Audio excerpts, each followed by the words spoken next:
같이 말씀 읽도록 하겠습니다. 베드로전서 1장 22절부터 2장 3절까지 같이 읽겠습니다. 저와 여러분이 한 절씩 교독하도록 하겠습니다. 22절입니다. 너희가 진리를 순종함으로 너희 영혼을 깨끗하게 하여 거짓이 없이 형제를 사랑하기에 이르렀으니 마음으로 뜨겁게 서로 사랑하라. 너희가 거듭난 것은 썩어질 씨로 된 것이 아니요 썩지 아니할 씨로 된 것이니 살아있고 항상 있는 하나님의 말씀으로 되었느니라. 그러므로 모든 육체는 풀과 같고 그 모든 영광은 풀의 꽃과 같으니 풀은 마르고 꽃은 떨어지되 오직 주의 말씀은 세세토록 있도다 하였으니 너희에게 전한 복음이 곧 이 말씀이니라. 그러므로 모든 악독과 모든 기만과 외식과 시기와 모든 비방하는 말을 버리고 갓난아 이들같이 순전하고 신령한 젖을 사모하라. 이는 그로 말미암아 너희로 구원에 이르도록 자라게 하려 함이라. 같이 읽겠습니다. 너희가 주의 인자하심을 맛보았으면 그리하라. 아멘. 우리에게 주시는 주님의 말씀입니다. 자리에 앉으십시오. 오늘 설교의 제목은 흩어진 나그네 차이를 만드는 삶으로입니다. 오늘 본문을 통해서 우리는 어떻게 다른 공동체로 살아갈지 좀 나눠봤으면 좋겠습니다. 아까 이 다임 목사님이 그 우투더 영투더부 얘기를 하셨는데 그래서 제가 한 3편 정도를 봤거든요. 봤는데 재밌고 되게 감동적인 부분들도 많고 혼자 막 이러면서 막 보기도 하고 좀 그랬어요. 걔네 엄마 만나는데 장난 아니더라고요. 다 봤죠? 거기서 우영우가 그 이제 고래 퀴즈가 되잖아요. 잘 기억은 안 나는데 30톤 고래가 10톤짜리 대왕오징어를 먹고 10톤짜리 그 알을 낳았다. 그러면은 대왕오징어 지금 몸무게가 몇 킬로냐? 했더니 그 정명석 변호사님이 그래서 막 대답을 못 하고 있으니까 정답은 틀렸습니다. 이거는 안 되는 문제라는 거죠. 고래는 알을 낳지 않는다. 그러니까 우리가 문제를 접근할 때 어떤 방식으로 접근해야 되는지 그걸 좀 잘 생각해야 된다. 그래야 문제가 풀릴 때가 있다. 그런 얘기를 하는 거죠. 그게 재밌어갖고 제가 애들한테 저희 이제 10살, 10살 꼬마애 있잖아요. 물어봤어요. 자, 잘 봐. 인수형 대왕 왕고래가 하니까 큰 애는 또 그 스펙을 또 알더라고요. 아빠 그거 몇백 미터고 말이야. 그래. 우영우인가? 무슨 되게 약간 기대 살짝 하다 말았는데 그러다 이제 그 똑같은 문제를 냈어요. 그랬더니 고은이가 에이 알 안 나 하면서 막 닭인 줄 알아요. 포유류예요 하면서 이제 둘 다 막 그러는 거예요. 이걸 어떻게 알았지? 너무 신기해서 애들은 너무 쉽게 맞춰요. 그러니까 접근 방식 자체가 이 순수한 아이들에게는 달랐던 거였죠. 오늘 22절 말씀에 보면 너희가 진리를 순종함으로 너희 영혼을 깨끗하게 하여 거짓이 없이 형제 사랑하기에 이르렀으니 마음을 뜨겁게 서로 사랑하라. 이 중에 마음으로 뜨겁게 서로 사랑하라. 좀 빡센 것 같아요. 형제를 여기 형제라고 되어 있지만 형제 자매 다 포함입니다. 사랑하기에 이르렀으니 내가 저 사람도 사랑한다고? 어려워요. 심지어 거짓이 없이? 이건 더 어렵죠. 근데 이거는 좀 할만한 것 같아요. 너희 영혼을 깨끗하게 하여. 이것만 해도 사실 설명할 게 너무 많지만 여러분 우리의 영혼을 깨끗하게 한다라는 게 어떤 의미겠습니까? 사실 앞에 1장 9절의 말씀이나 이런 것들 좀 비교해 보면 하나님께서 우리를 이제 구원하시고 이 죄와 이 사망의 권세 아래 있었던 우리를 하나님 자녀로 바꾸셨고 어둠 가운데 있었고 갈 바를 알지 못했던 우리의 심령들을 깨끗하게 하셨다. 사실 좋은 의미입니다. 좋은 의미. 영혼의 구원 이렇게 얘기할 수도 있겠죠. 요거는 내 힘으로 할 수 없지만 주인이 해주셨다 그랬으니까 아멘 할 수 있는 부분인데요. 여러분 중에 하나님과의 관계에 대해서 관심이 없는 분도 있으실 수 있습니다. 또 어떤 분들은 주일날 정기적으로 예배에 참석하는 것으로 혹은 그 유사한 그러니까 기독교 가정 안에 본인이 특별히 다른 종교를 갖지 않고 있는 것으로 인해서 정도로만으로도 하나님과 어떤 관계가 있는 것이다 라고 좀 생각하실 수 있겠습니다. 근데 저는 이제 그 정도보다는 조금 더 나가서 그분을 인격으로 우리의 사랑의 대상으로 여기고 그분과 어떤 관계를 맺어갈 것인가, 그분을 어떻게 알아갈 것인가, 그분을 사랑한다는 건 무엇일까, 그분이 나를 구원하신 그 목적은 무엇인가, 무엇을 위하여 나를 구원하셨는가에 대한 관심을 갖는 정도를 하나님과 관계라고 얘기를 한다면 여러분이 그 관계에 관심이 있기를 굉장히 바랍니다. 굉장히 원하고 사실은 그 정도만 해도 우리의 신앙은 계속해서 다음 단계들로 나아갈 수 있다고 저는 생각을 하는데 어쨌든 다시 돌아와서 우리가 어떻게 영혼을 깨끗하게 될 수 있을까? 우리가 어떻게 그분과의 관계를 이렇게 건강하게 만들어 균형 있게 가져갈 수 있을까? 그럼 이제 우리는 뭘 해야 되지? 라고 생각하기 시작합니다. 그런데 무용문 퀴즈, 고래 퀴즈랑 똑같아요. 여기 성경은 너무 명시적으로 말하고 있어요. 너희가 진리를 순종하고 수단처럼 말하고 있어요. 너희가 진리를 순종하는 것으로 사실 이 단어는 진리 안에서 순종하고 다른 말로 말씀 안에서 순종하면도 될 수 있겠죠.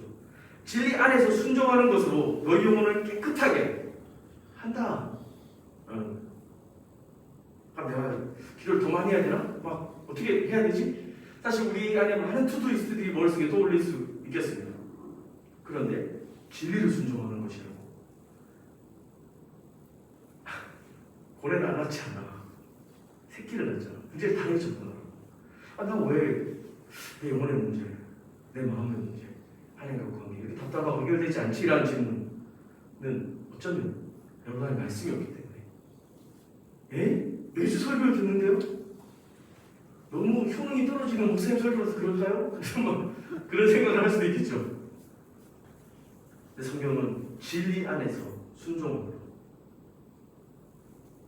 진리 안에서 순종하고 우리는 진리를 듣고 봅니다. 듣고 봅니다. 매일 아침 여러분 눈 뜰 때마다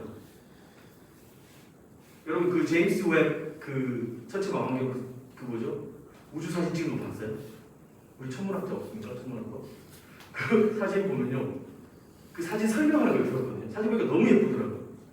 은하수인가 얘기했는데 그게 아니고 거기 이렇게 반짝이는 거 하나가 운하라면서요. 성단이래요. 그게 하나가 더 스텔라인 거죠. 우와 저렇게 많다고? 이게 설명이 안 돼요. 130억 광년 말이 숫자로 쓸 수 있어도 130억 광년인데 광년이 그 뭐죠? 시속 20만 킬로 아닌가요? 이게 이해가 안 되는 거예요. 우리의 뭐 재벌력 속으로는 도저체가 이해가 될 수 없는 그 어마어마한 우주. 그리고 그 그림들을 생각하고 거기에 막 이제 들여다 볼 때 내가 매일 아침 불을 뜨는 거. 그때 그거 얘기해주던 그 학자는 이렇게 말했어요. 우주 저편에 우리와 같은 고동생물이 없다고 말하는 것이 과학적일까? 자기는 의문이 생긴다는 거예요. 뭐 저는 그 말에 동의를 하거나 그런 거는 저는 과학자가 아니기 때문에 뭐 할 수 있는 말은 없지만 이런 거죠. 그 별에 고동생물이 살았다 할지라도 저기 130억 광년에 있는 그 별의 고동생물이 우리를 방문하려면 그러면 그게 얼마나 가까운 데가 얼마나 되더라? 20억 광년이라고 했나? 그리고 20억 년 전에 이 땅에는 아무도 없었잖아요. 사람이나 고동생명체가 없었단 말이에요. 그러면 그때 외계인들이나 저 어딘가에 있는 고동생명체가 왔다고 생각해보면 여기는 아무것도 없네 하면서 갔을 거 아닙니까? 그러니까 우리가 어디를 발견하더라도 그 발견한 것이 여기는 아무것도 안 살아라고 단정 지을 수 있겠냐라는 거지. 근데 이 어마어마한 우주 안에서 나는 오늘 별일 없이 6시에 알람 소리를 듣고 깨요.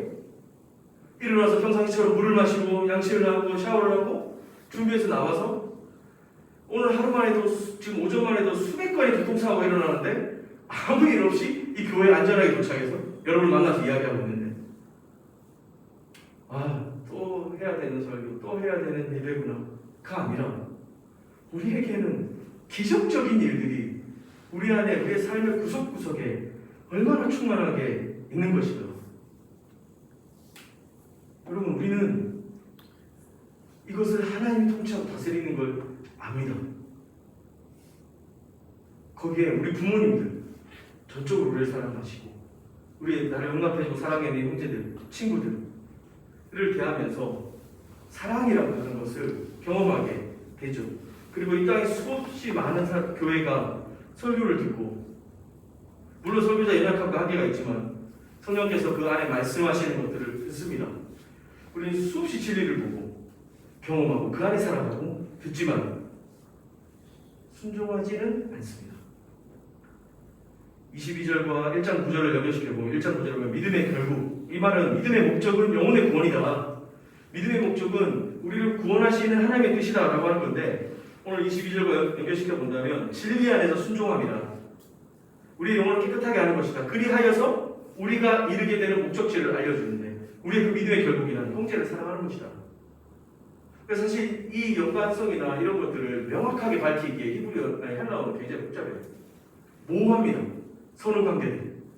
어떤 때는 형제를 사랑함으로, 어떤 방식으로 접근하면 형제를 사랑하지 않는 사람은 영혼이 깨끗하지 않다라고 읽을 수도 있고, 영혼을 깨끗하게 되었기 때문에 사랑할 수 있다라고 볼 수도 있어요.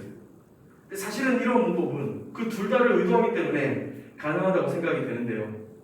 베드로전서 초반에 우리가 우리의 정체성에 대한 얘기를 했습니다. 흩어진 나그네, 그러나 택하심을 입은 사람들이다. 하나님의 계획 안에 구원받은 백성들이다. 예수의 순종과 그 피 뿌리심의 은혜를, 우리는 그 은혜를 통하여서 구원의 상태, 하나님의 백성답게 사는 삶으로 끌려가고 있고 인도되어져 가고 있다라고 하는 정체성. 베드로는 22절부터는 그 정체성을 연결시키면서 새로운 삶에 대한 이야기를 하는 거죠. 다시 한번 읽어보면, 너희가 진리를 순종함으로 너희 영혼을 깨끗하게 하여 거짓이 없이 형제 사랑하게 이르렀으니 라고 했습니다.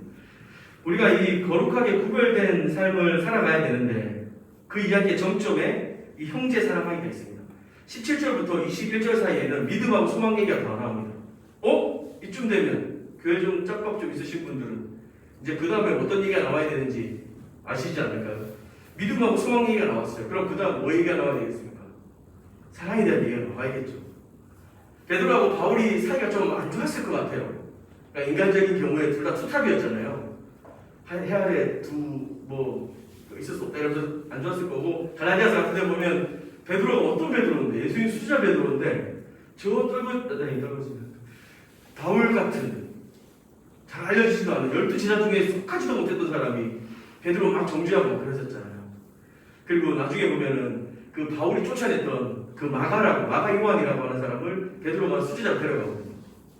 약간 뭔가 이직하고 뭐 그런 느낌 좀 들지 않습니까? 그 태산과 한바다, 약간 이런 느낌.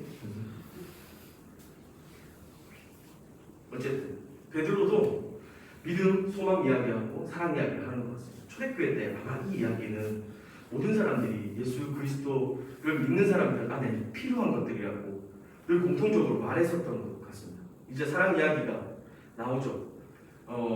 여기서 형제 이런 말이 나오는데요. 공동체를 우리가 상정할 수 있습니다. 하나님 우리를 하나님 그 형상대로 지으셨다라고 했을 때, 예전에 이제 그런 생각 해본 사람들이 있을 것 같은데, 하나님 어떤 모습일까? 생김새가 어떨까? 이렇게 생각하실 수도 있겠죠. 근데 신학적으로는 사실은 그 하나님을 닮았다라고 하는 것은 그분의 성품인 거죠. 그리고 그분의 존재 방식인 것이고, 또 그분의 하나님으로서 가진 속성들이 우리한테 이제 반영됐다는 건데, 그 중에 삼위 하나님의 이 관계성, 공동체성이 우리에게 이렇게 깊이 DNA 되어 있습니다. 그래서 우리는 혼자 못 살죠. 혼자 있는 게 좋을 때도 있습니다. 근데 우리는 기본적으로 우리 안에 그런 갈망이 있죠. 누군가와 관계 있고, 누군가 어디인가 속해 있고 싶고. 제가 대학생들하고 거의 이제, 저도 대학생 시절부터 20년 넘도록 대학생들의 삶의 변화들을 이렇게 추이들을 좀 지켜봐 오면서, 이런 말 하기 싫지만, 저희 때만 해도 그렇게 막 혼자 돌아다니는 애들, 그런 게 없었어요. 아싸! 이런 말이 없었거든요. 근데 이제 시간이 점점 지나면서 이제는 굉장히 독립적인 구성들이 많아졌고, 같은 동아리, 비슷한 종류 동아리도 굉장히 많아졌어요, 학교마다. 그러니까 예전에는 학교에 우리 음악 동아리, 그럼 거기만 가야 되잖아요. 근데 자기 관심사에 따라 그냥 다른 음악 동아리, 과별로 동아리를 만들고 이런 게 되게 많아집니다. 사실 어른들은 2000년, 2010년 이렇게 막 지나오면서 젊은이들이 너무 독립적이고 또 이렇게 그 사회의 구성원으로서 기능이나 역할들을 하려고 한다라고 생각하지만, 그 어느 때보다 소속감을 필요로 하는 사람들이에요. 가족들, 1차 그 관계, 부모님의 관계에서 빨리 독립되고요. 정서적으로 독립이 안 되지만 되게 이제 빨리 독립하려고 하고, 자기 존재감을 찾으려고 하고, 그러면서 또래 집단들과 혹은 관심 분야를 가진 다양한 사람들과 다양한 그룹들, 거기에 여러 가지를 속하게 됩니다. 옛날에는요, 동아리를 대학에서 동아리를 막 여러 개 하는 사람은 아주 그 과에서 몇 명 없었어요. 힙한 애들이었어요. 근데 지금은 여기저기 이름 다 걸어놓습니다. 그리고 이때는 여기 가고 저때는 여기 가고 거기에 온전한 디보이션이나 로열티가 없어요. 그냥 자기 필요에 맞춰서 그렇게 합니다. 이런 행태들이 사실 어른 세대들은 이해하기가 되게 힘들어요. 저렇게 책임감이 없어. 근데 여기서 말하는 이 어른들의 책임감은 레스폰시빌리티라고 볼 수 있어요. 근데 오늘날 청년들을 보면 사실은 레스폰시빌리티에 대해서는 좀 별로 관념이 없지만 accountability, 그러니까 약간 미묘하게 좀 차이가 있는데 그런 면에서는 자기주도적으로 그 책임감 내는 걸 갖습니다. 그래서 다양한 방식으로 소속되기를 원하고 여러 곳에서 소속되기를 원합니다. 그 무리, 공동체를 누리는 것. 이거는 전 세계 모든 역사 안에 사실은 공동체 없이 살아갈 수 있는 사람은 없었죠. 이걸 이제 기독교 철학자들은 우리 안에 하나님께서 공동체로 존재하도록 마음을 심어주셨기 때문이다 라고 이야기하는 거예요. 21세기가 되고요. 그리고 MZ세대 이야기를 하고요. 그리고 포스트모더니즘을 이야기하면서 독립된 존재들, 그리고 우리에 속하고 싶지 않아 하는 존재들로서 자꾸 청년들을 규정하려고 합니다. 사실 그런 면들이 있긴 합니다. 제가 느낄 때 지금 우리 청년들, 특히 대학생들이나 이렇게 젊을수록 더더욱 그런데 굉장히 같은 시대와 같은 시대에 같은 대학을 다니고 있어도 언어와 문법들이 다를 때가 많습니다. 살아온 배경이 다르기도 하고 그래서 그런지 취향이 다르고 목표가 다르다 보니까. 그래서 제가 느낄 때는 이렇게 일장의 이런 섬들을 이루고 있는 것 같아요. 그래서 저는 그 레슬리 뉴비긴이 얘기했던 것처럼 선교를 하러 갔을 때 우리는 이 섬에서 저 섬으로 다리 놓는 과정 없이 저 섬을 향해서 일로 넘어오라고 아무리 소리쳐봐야 만날 수 있는 방법이 없죠. 우리가 사람 수가 많고 적고랑 상관없이 우리 공동체 그리고 오늘날의 청년들 공동체가 굉장히 섬 같다는 느낌이 많이 듭니다. 그래서 그 섬에서의 삶을 존중해줘야 됩니다. 그러나 그 섬과 섬을 연결시키는 수고로움이 필요하죠. 저는 그게 제가 해야 되는 많은 일 중에 하나라고 생각을 합니다. 오늘 여기 형제 사랑하기에 힘쓰라라고 하는 이야기를 생각했을 때 절대 쉽다고 말하고 싶지 않습니다. 여러분 저 섬에 넘어가면 저 섬이 어떤 식물들이 있는지, 저 섬은 뭘 먹을 수 있는지 전혀 모르는 상황들입니다. 여러분이 새로운 사람을 만날 때 이 사람하고 하는 어떤 관계와 어떤 교제를 할 수 있을지 사실은 잘 모릅니다. 그 사람에게 맞춰주고 싶지만 그것도 정도 것이지 쉽진 않아요. 그러나 오늘 진리 안에 순종함으로 영혼이 깨끗하기에 이르는 자들은 그 목적이 형제를 사랑하기 위해서 혹은 형제 사랑하는 자들은 진리 안에서 순종하는 자들이라고 하는 이 해마에 모호하지만 우리 기독교의 그 사상과 철학들에 위배되지 않는 명료한 명령들을 오늘 우리에게 주고 있습니다. 우리는 종종 세상 속에서 이 사람들에 대한 두려움으로 정체성이 산만해지기도 합니다. 아까 말한 것처럼 여기도 속하고 저기도 속하고 다양하게 속하죠. 그리고 그 소속감 자체가 목표가 되어버려서 우리는 내가 누군지를 잘 발견하기 어렵습니다. 사실 우리는 다른 사람에게 헌신하고 다른 사람을 사랑하도록 수고하는 것은 그 사람을 위한 거라고 생각하지만 우리가 사랑하려고 애쓰고 수고하면서 여러분 안에 일어나는 변화들을 감지하고 경험하신다면 사실은 그건 전혀 다른 이야기가 될 것입니다. 나그네로 이 땅을 살아가면서 나그네로 이 땅을 보냄받은 하나님 나라의 시민으로 우리가 살아가면서 세상에서 보잘것없이 취급되고 때로는 공격과 거부를 당하지만 하나님은 아들 예수님을 내어주실 만큼 우리를 사랑하시는 분이십니다. 그렇다 해도 세상적인 관점에서 우리가 그렇게 대단한 사람들이 아닙니다. 예수님 때문에 예수님을 따르면 제대로 신앙생활을 하려면 우리는 이 배제와 소외를 당할 수밖에 없습니다. 그래서 오히려 우리는 궁극적으로 그렇게 배제된 사람들이 모여서 약간은 폐잔병 같기도 하고 그렇지만 한 2달 전인가요? 아둘라 공동체 이야기를 했던 거 기억하실 겁니다. 버려진 사람들 같았고 더 이상 사울의 세상에서 살 수 없었던 사람들입니다. 세상의 기준에서는 버려진 사람들이었지만 그들은 다윗을 만나서 그 어두운 불에서 하나님 나라를 경험합니다. 여러분에게 이 사랑의 수고와 이 사랑의 헌신들을 요청받을 때, 아 이건 너무 피곤한데 이건 바나바가 해야 되는 역할 아닌가? 이건 목사님이나 리더들이 해야 되는 거 아니야? 라고 생각되는 어떤 역할들일 수 있겠습니다. 저는 지금 어떤 역할을 말하는 것이 아니라 우리 존재를 말하는 거죠. 요한일서에 가면 너희가 서로 사랑할지니 너희가 서로 사랑하면 너희 가운데 내가 있는 것을 세상이 알 것이다 라고 했습니다. 요한은 빛 가운데 걸어가라. 형제를 사랑해라. 요한복음이 사실 굉장히 헬라 철학적이거든요. 그래서 많은 사람들이 기독교를 오해했어요. 플라톤 철학처럼 오해했어요.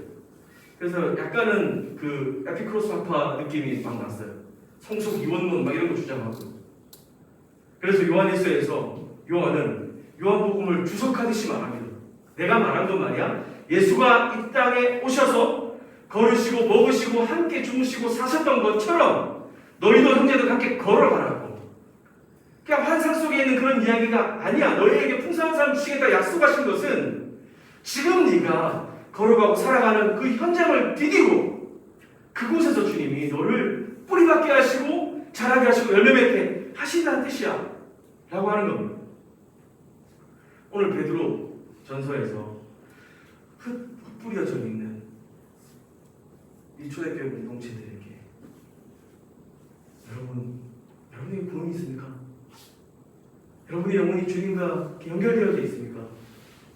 여러분 형제를 사랑하십시오. 여러분 형제를 사랑하십시오. 사실 새로운 삶의 어떤 전략들을 줘야 될 텐데 기독교를 어떻게 조직화하고 어떻게 이 가정교회들을 잘 이끌어갈 것인가, 우리가 이 조직적인 이웃들의 반대에 어떻게 대응할 것인가 이런 걸 알려주는 게 아니라 로마 시민권에 준하여 살아갈 수 있는 방법이 뭔지 이런 걸 알려주는 게 아니라 베드로는 사랑하라고.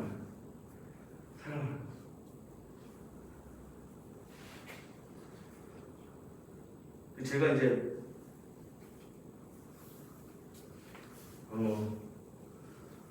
2018년도 2월에 이제 한국에 들어왔고 한 달 뒤에 아버지가 돌아가셨어요. 건강하셨던 분이셨는데 갑자기 돌아가셨습니다. 너무 충격적이었고 지금도 그 아버지가 돌아가신 그 집에 어머니가 살고 계세요. 그 집에 갈 때마다 아버지가 계실 것 같아. 그래서 아버지가 입으시는 작업바 짧게 제가 막 입고 그래요. 너무 충격이었어요. 4년 동안 신학 공부를 마치고 이제 한국에 들어올지 미국에 남을지 막 고민하고 있었고, 사실 부모님 때문에 들어온 거예요. 우리 꼬맹이들 부모님 많이 보여드려야지 생각했었고요. 그러면서 한국에 왔습니다. 왔고 저는 바빠서 아버지를 별로 만날 시간도 없었어요. 근데 갑자기 돌아가셨어요. 오는 사람마다 질문합니다. 아버지 뭐 왜 돌아가시냐고. 근데 그때 제가 알았어요. 아, 이 원인을 밝히는 것으로 이 결과가 해결되지 않는다.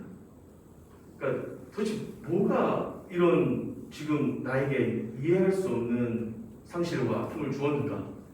원인을 아무리 분석해도 사실 그것만으로 지금 내 문제가 해결되지 않는다. 오히려 침묵하고 있나요? 오늘 이제 전도서 말씀하고 연결이 되는데 그냥 곁에서 같이 울어주고 함께하는 사람을 통해서 제가 그때 이제 욥기를 되게 공부하고 있을 때였는데 확 와닿았어요.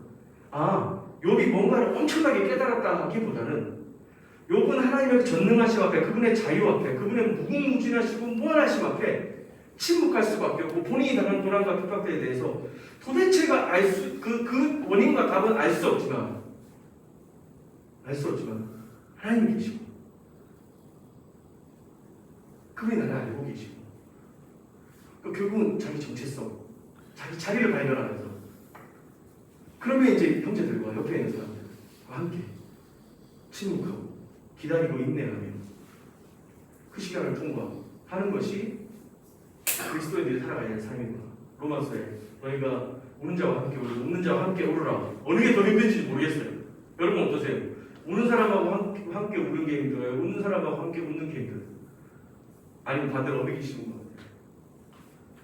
양쪽 다 저는 이제 어렵다 쉽다 말할 수 있을 것 같은데 로마서에서 그렇게 얘기해요. 저는 그리스도인 삶은 이런 거구나.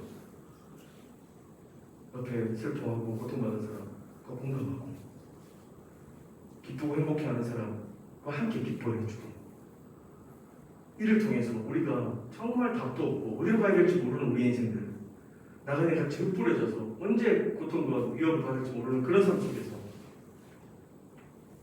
이 문제를 해결하는 것으로 살아가는 것이 아니라 함께 존재하는 것으로 이 믿음의 경주가 이 걸음들을 걸어가는 것인가 하는 것을 좀 이렇게 배우게 됐습니다.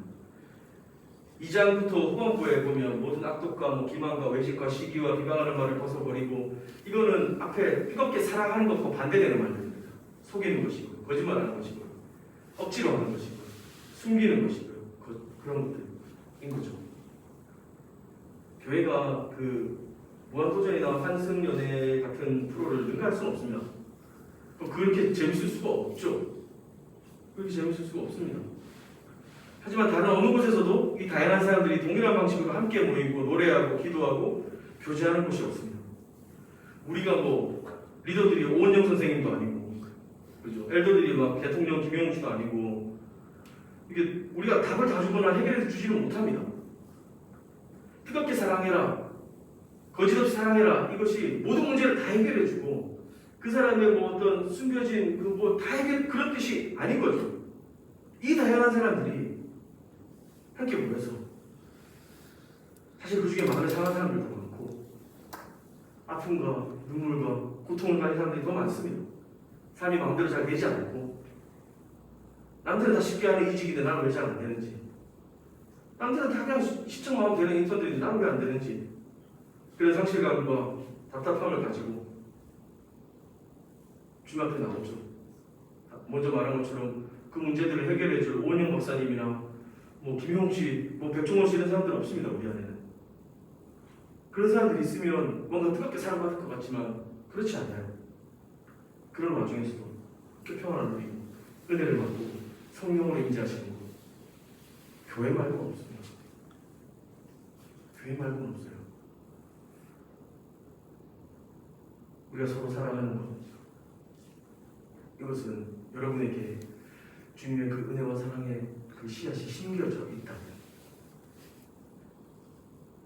교리적으로 말한다면 여러분이 정말 중생한 사람인지, 그리고 칭의를 받은 사람인지, 회심을 한 사람들인지, 쉽게 말해 여러분 정말 구원받은 사람이라면 우리 모두가 탁월한 상담가거든, 탁월한 문제 해결자가 되지 못할지라도 우리는 형제 사랑할 수 있고 거짓없이 그들을 사랑하고 형제들을 뜨겁게 사랑하도록 요청받고 있다는 사실들을 알았으면 좋겠습니다. 그리고 그것이 우리에게 선교 전략입니다. 선교 전략입니다. 왜요? 우리가 서로 사랑할 때 우리 가운데 하나님 아버지가 계신 것을 세상이 알게 한다고 했습니다. 우리가 경험할 뿐만 아니라 세상이 알게 한다고 했습니다. 차이를 만들어내거든요. 다름을 만들어내거든요. 탁월한 조직과 촘촘한 프로그램입니다. 어설프지만 구원받은 백성들이 느슨하지만 서로 사랑하는 것으로 그 안에 정말 새롭고 다른 공동체, 또 이끌음이 일어납니다. 수련회 얘기를 하고 말씀을 마무리하려고 하는데요. 첫 번째, 공동체 사랑에 대한 이야기입니다. 수련회 프로그램을 보시면 저기 좀 우리 건 아니네요. 두근두근 모여라. 너무 우리 건 아니네요.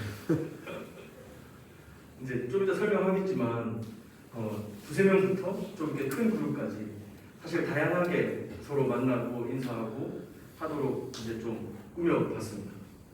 그래서 여러분이 좀 기대하셨으면 좋겠고 이렇게 좀 나름대로 적극적인 참여들이 좀 있었으면 좋겠습니다. 목사님 저는 MBTI I라서 너무 힘들어요. 아니 저는 MBTI 물어보는 게 아니고 여러분이 구원받은 백성 하나님의 자녀입니다. 거짓이 없이 이제 뜨겁게 사랑하는 요청과 그럴 수 있다고 주님이 약속하신 겁니다. 그걸 기억했으면 좋겠습니다. 필라델피아 근처에 가면 아미시 마을이라고 있어요. 그래서 아나베프티스트들, 제세례파 사람들이 말씀 그대로 믿거든요. 그 사람들 이제 핸드폰도 안 쓰고 전기도 안 쓰고 커피 다 갈아 마시고 밥도 다 이렇게 막 양치고 소치고 농사짓고 이렇게 사는 사람들인데 그 동네에 정신 나간 사람이 이제 총 들고 와가지고 또 애들을 이렇게 학살한 사건이 있었어요. 오래되지 않았습니다. 제가 미국에 있을 때 했던 그 사건이 있었어요. 그리고 그 사건이 있고 나서 되게 충격적인 일이 있었는데 그 살인자도 이제 자살을 했는데 그 살인자의 장례식에 아미시마을 어른들, 피해자 가족들이 찾아왔어요. 근데 무섭지 않아요? 사람들 검은 옷에 검은 모자 쓰고 다니거든요. 진짜로. 여자들도 다 검은 옷 입고. 무섭지 않아요? 그래서 내가 오니까. 근데 왜 왔는가 했더니 와서 용서한다고 말하려고. 그 부모님이. 용서한다고 말해요. 그래서 이제 사람들 난리가 났어요. 한쪽 편에서는 종교 과잉이다. 미쳤다. 저거는 저 사람들이 너무 심각한 심리적 상처를 받아서 저런 짓을 저지르는. 또 한쪽 편에서는 도대체 무슨 일로? 진짜 저 사람들이 그리스도인이라서 사랑한다고 말하는데 그게 사실일까? 그래서 어떤 사회학자, 심리학자들이 막 연구를 해봤어요. 결과가 나왔는데 되게 웃겨요. 목사들이 하거나 성교사들이 한 게 아닌데 일반 사회학자들이 얘기했는데 결론이 이렇습니다. 이들의 신앙과 믿는 바대로 행동하는 것의 결과라고 말하지 않을 수 없다. 쉽게 말하면 그들이 그 고통을 어떻게 우리가 이해할까요? 여러분 중에서는 그래도 그건 아니지 라고 생각하는 사람들이 많을 겁니다. 예수 그리스도께서 우리를 향하여서 그건 아니지 옆에서 말리시는 성령님과 천사들의 음성을 들으셨다니. 야 희동이 쟤는 예수님 잠깐 잘 생각해 보시라고. 구원할 사람이 저렇게 많은데 하필이면 저런 사건을 왜 그렇게 하려고 하세요? 하면서 막 말리고 저도 제 죄질이나 이런 것들을 다 이렇게 펼쳐보면서 얘기했다고 생각해요. 그때 예수님이 들으시면서 그렇지? 이렇게 막 하는 것도 사랑이 아니지? 공의가 있어야 되잖아? 그래서 막 그렇게 했다고 생각했어요. 사실 이 아미스마을 공동체를 저도 제 마음으로 정서적으로 다 이해할 수는 없지만 그들은 신앙으로 사랑한 거예요. 신앙으로 사랑한 거예요. 예수님이 그렇게 우리를 사랑하셨다고? 그래서 내가 당신을 용서한다고 말한 거였던 거예요. 여러분 거기까지 이르는 게 정상적인 경우는 아닌 것 같아라고 생각하는 사람 많을 거예요. 심리 상담이나 치료받아야 되는 거 아니야라고 생각하는 사람들이 있을 수 있습니다. 저도 처음 이정기 목사님이었나? 하여튼 누가 그 설교하실 때 그 얘기 들었는데 너무 충격적이었어요. 그 이야기를 찾아봤거든요. 제가 예전에 뉴스에서 봤던 기억이 있었어요. 이건 좀 이상해. 좀 이상해. 그래요. 그래서 다른 거예요. 그래서 다른 거예요, 여러분. 이번 수련회 때 그거 한번 실험해 봤으면 좋겠어요. 힘써서 사랑하고 거짓 없이 다가가고 서로 노력하는 거죠. 여러분 어떤 훈련 프로그램이나 이렇게 어떤 걸로 막 이렇게 엮을 수도 있겠지만 아니 제가 볼 때는 누구 한두 사람이면 돼요. 누구 한두 사람이 사심 없이 다가가고 따뜻한 마음으로 마음을 열어 보여주고 처음에는 누군가 어색하지만 거기에 용기 내서 반응하는 사람들을 통해서 하나님이 우리 공동체 되게 새롭게 하실 거고 다르게 만드실 거예요. 200명, 2000명 되지 않아도 괜찮아요. 지금 우리 모습 속에서 서로 용납되고 사랑받는 공동체로 연습하고 이렇게 경험되는 수련이 되면 좋겠고, 두 번째는 항상 있는 말씀. 오늘 본문에서도 사실은 말씀에 대한 이야기들을 더 엄청 많이 다루고 있거든요. 오늘 읽었던 본문에서도 심지어 우리 안에 그 썩지 않을 시기가 심겨졌기 때문에 우리가 구원받았다고 말하기도 하고요. 말씀 때문에 구원받았다는 거죠. 또 우리가 그 씨앗이 된대요. 이건 되게 재밌는 이야기입니다. 우리가 전하는 복음이 씨앗이 된다고 하지 않고 우리가 그 말씀의 씨앗이 돼요. 재밌지 않습니까? 우리가 어딘가에 심겨지면 자라고 열매 맺을 수 있다. 놀라운 선교 전략입니다. 우리가 이 말씀 앞에 벌거벗은 사람 옥하는, 제가 옛날에 그 제자훈련 책보다 그 기사를 본 적이 있는 것 같은데 옥 목사님 맨날 그런 얘기 하셨어요. 말씀 앞에 충돌하고 깨지지 않는 사람은 변화되지 않는다. 뜨겁게 기도하고 소리 지르고 아무리 종교 행사에 참여해도 말씀 앞에 부딪혀보지 않는 사람들은 변화되지 않는다. 그리스도의 제자는 말씀에 사로잡힌 사람이 되어야 된다.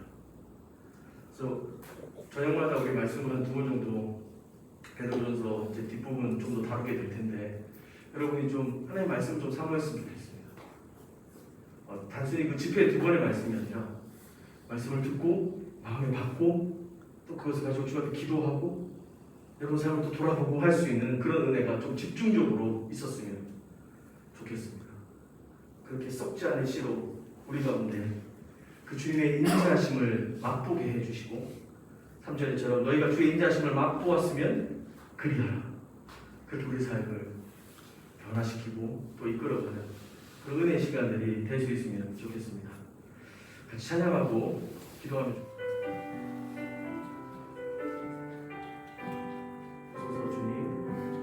오소서 주님 나의 마음을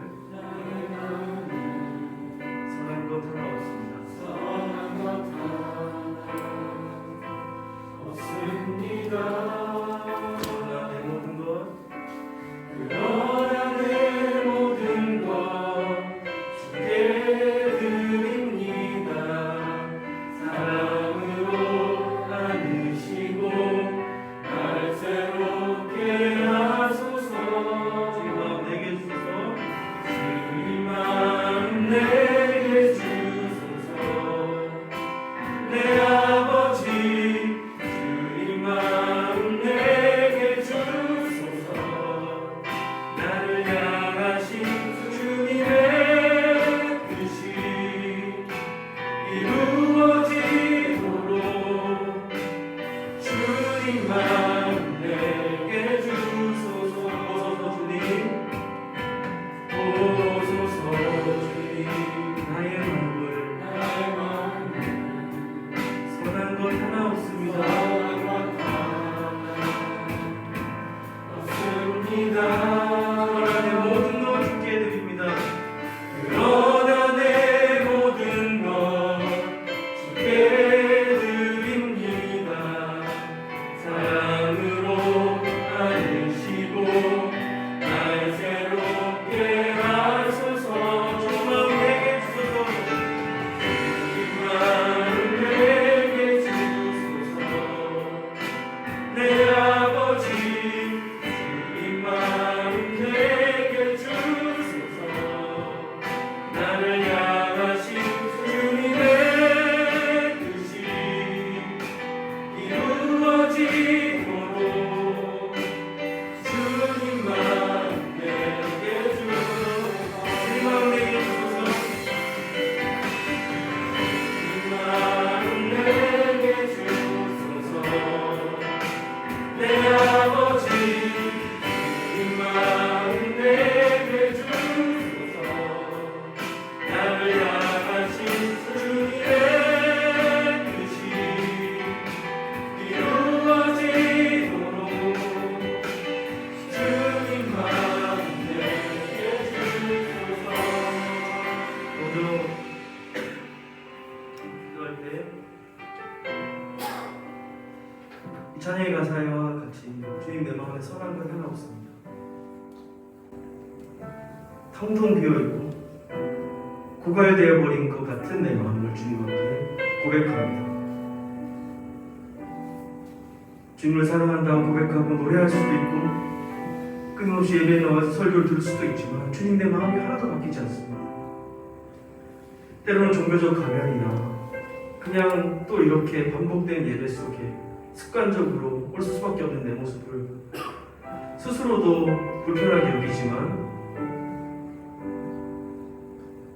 누가 들키지 않으면 괜찮다는 생각으로 그렇게 걸어갈 때도 많이 있습니다. 주님 내 마음이 텅텅 비어 있습니다. 누구를 사랑하라뇨? 다른 사람을 섬기라뇨? 아니요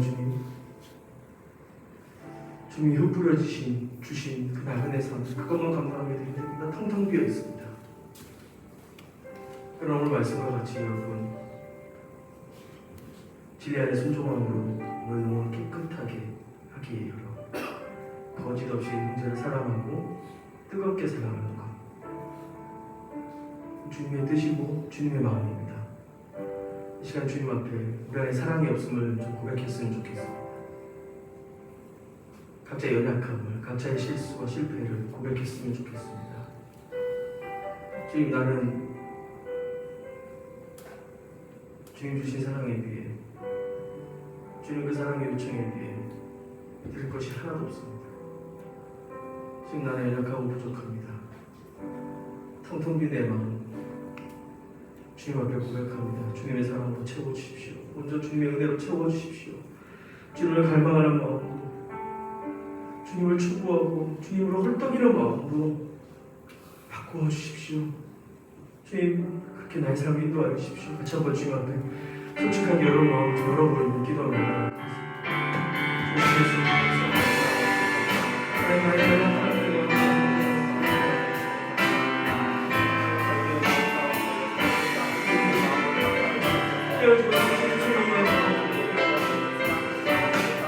아무리 물을 끼워지지 않는 마른 땅과 사랑하고 주님과 하나님마다 지쳐있는데 내 안에 살아가시는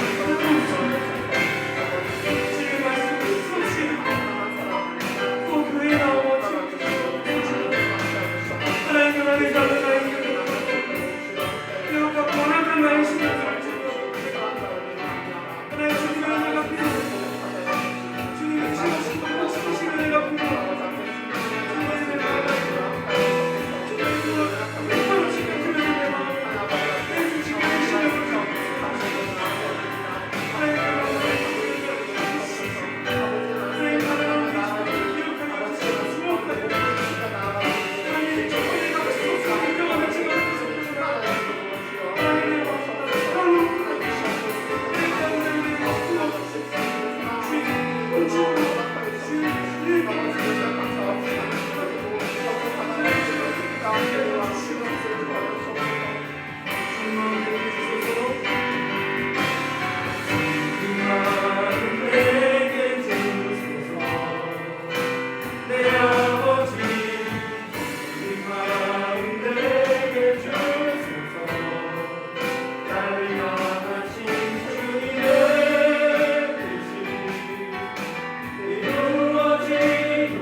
나를 사랑하는 방식으로 다른 사람을 돌보고 섬기는 것도 사랑이라고 착각하게 만듭니다. 주님, 우리는 뜨겁게 서로 사랑하라고, 거짓 없이 마음을 다해 서로 사랑하라고 부르신 주님의 백성인 것을 믿습니다. 흩어진 나그네로 우리 이 땅에 집이 없습니다. 이곳은 우리 집이 아닙니다. 그러나 하나님을 아버지라 부르는 우리가 형제 자매로서 신분이 전환되었습니다.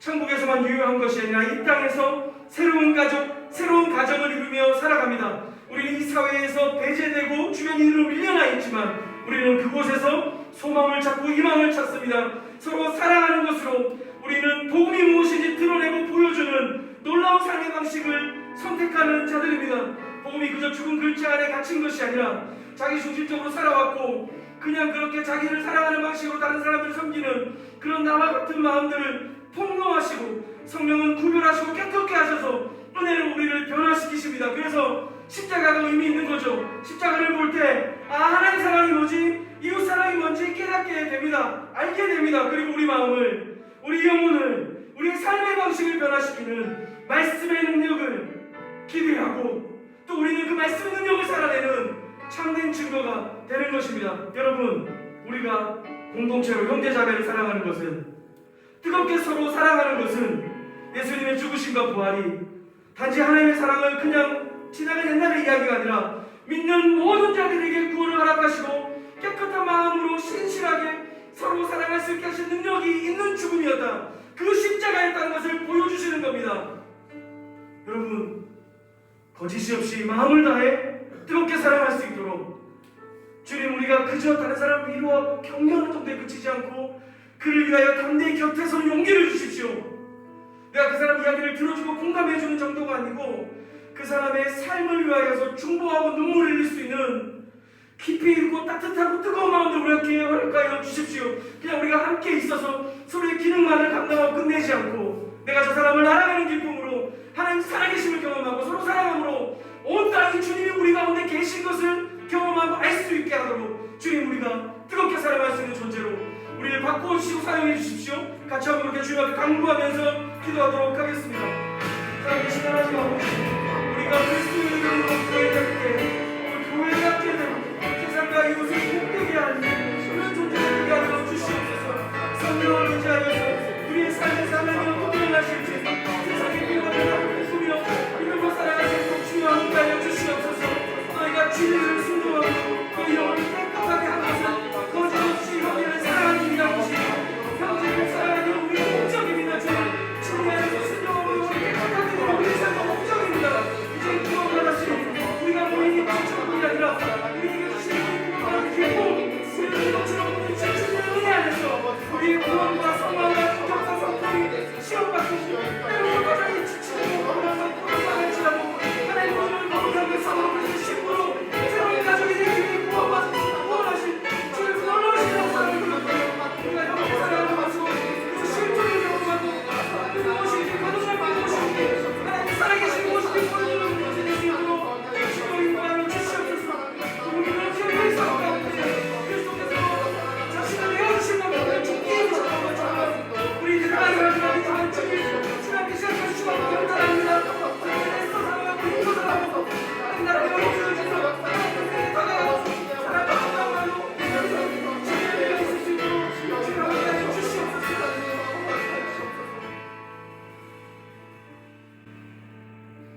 좋으신 주님,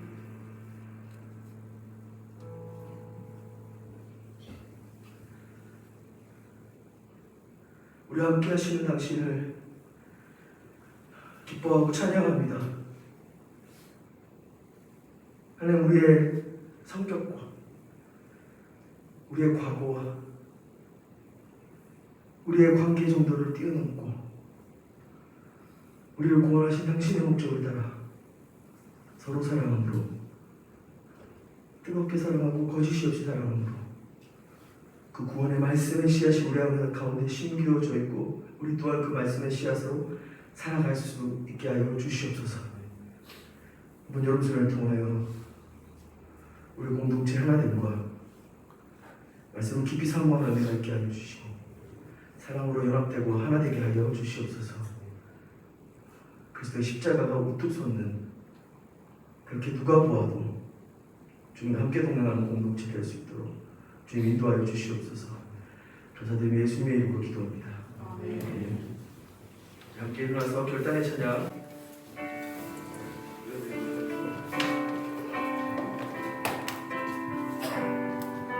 하늘에 계신 아버지,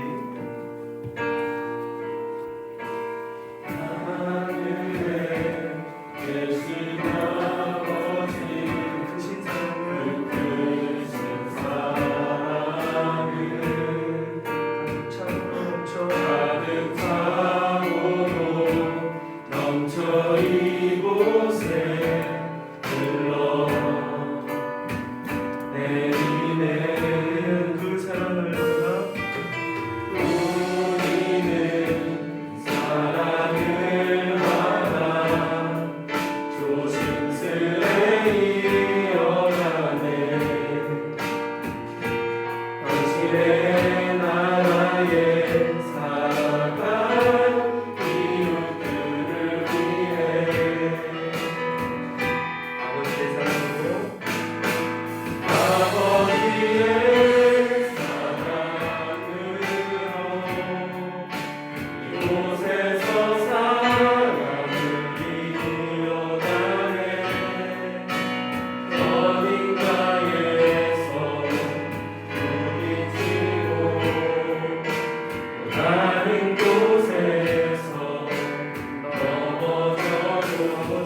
주 예수 그리스도의 은혜와 하나님 아버지의 다함이 없으신 사랑과 늘 동행하시는 성령님의 교통하심이 진리 안에서 순종함으로 우리 영혼을 깨끗하게 하여 거짓이 없이 뜨겁게 마음으로 형제자매 사랑할 수 있게 하시는 그 믿음을 살아갈 여기 모인 소마대처 모든 형제자매들에게 항상 함께 있을지어다.